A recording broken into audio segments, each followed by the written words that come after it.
How can AI amplify, not replace, human empathy at work? AI can summarize meetings, draft reports, and predict burnout before it happens. But here's what it can't do. It can't feel the tension in a conversation when someone says they're fine, but isn't.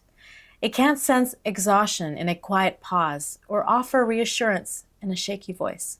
It can't build trust, belonging, or psychological safety. And that's because empathy, real human empathy, that can't be automated. And as AI transforms how we work, that truth is more important than ever. Because while technology is rewriting our workflows, it can never replace the leader who knows how to care. If we haven't met, I'm Dr. Anna Thomas. I'm a physician, leadership speaker, caregiver advocate, and corporate wellness specialist.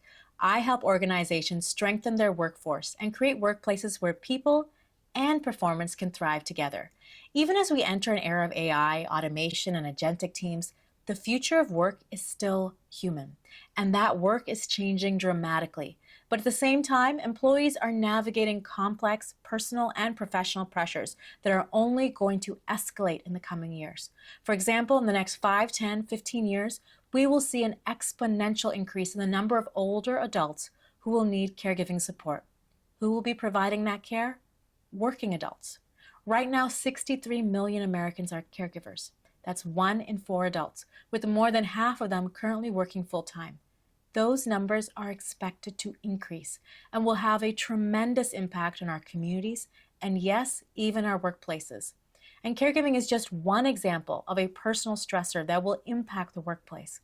Mental health, chronic illness, stress, and burnout are all on the rise, and the organizations that will thrive are those that lead with care, culture, awareness, resources, and empowerment. Care.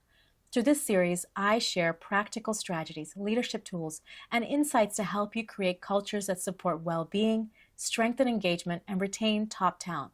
If you'd like a clear starting point, then check out my free training, The Future of Work is Care. The link is below. And while you're there, be sure to like, subscribe, and share this with another leader who is ready to build a workplace that cares. Let's get into today's topic. Every week, new AI tools promise to make us more efficient, more productive, more informed. Many of them deliver, but something else is happening quietly. Teams are becoming faster and lonelier. Communication is getting smarter, but not always kinder. And in the rush towards automation, empathy is slipping through the cracks. Leaders are beginning to notice those side effects. Employees who feel monitored, not mentored. Managers who rely on data dashboards instead of conversations. Organizations that celebrate productivity metrics while missing the human moments that keep people loyal. The problem isn't AI itself. The problem is mistaking information for connection. AI can analyze tone in an email, but it can't ask that follow-up question that will reveal fear or fatigue. It can flag declining engagement, but it can't offer encouragement that helps someone stay. That's the gap we're facing, and it's widening fast. The future of work will absolutely involve AI, but it must also center humanity. AI can be a remarkable amplifier for empathy, but it can never be a replacement for it. So here's how I like to think about it. AI gives us the data, but humans give it meaning. AI can tell you that your team's workload is too high, but only a leader can say, let's rebalance that. I don't want burnout to become the norm for my team. Right? AI can automate routine tasks, but the leader's the one that can decide to use that saved time to check in on a struggling team member. AI could predict turnover risk, but only a leader can sit down with you and say, you matter here. What would make you want to stay? When we use AI as a tool for awareness, then empathy can become scalable.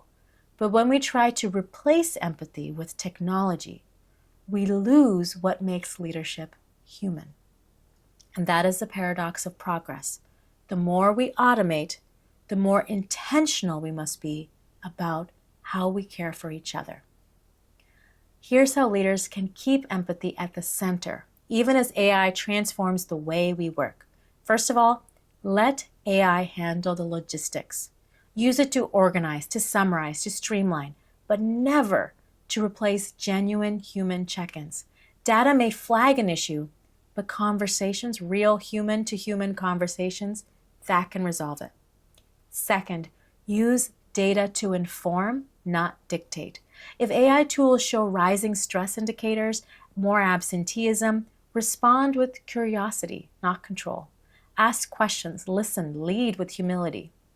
Third, reclaim the time that automation gives you. When AI takes over repetitive work, reinvest that time in coaching and reflection and human connection. That's the whole reason why we went down this path to develop AI, is to give us more time. And productivity means little if your people are running on empty. 4, train teams in emotional intelligence alongside tech adoption. Every AI rollout should include training on communication and empathy and inclusive dialogue. Emotional literacy is the new leadership superpower. And make empathy visible. When leaders speak about well-being and balance and model it themselves, they set that tone. AI cannot build that trust, but you can. Empathy is not an obstacle to progress. It is what is going to keep the progress sustainable. Imagine your organization 5 years from now. Streamlined, AI-assisted, efficient. But if you remove that human pulse, the check-ins, the grace, the shared laughter, what's left? Technology can't carry culture. Only people can. Every great workplace innovation still depends on the same timeless truth. People want to feel seen, valued, and safe. That is what empathy does, and no algorithm can replace it.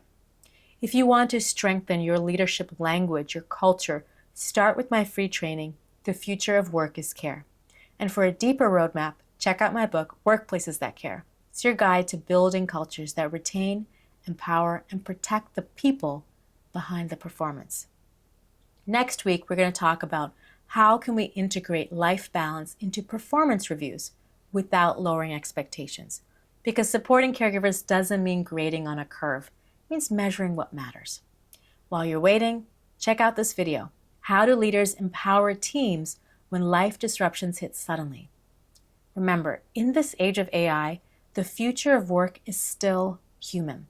So let's create workplaces that care together.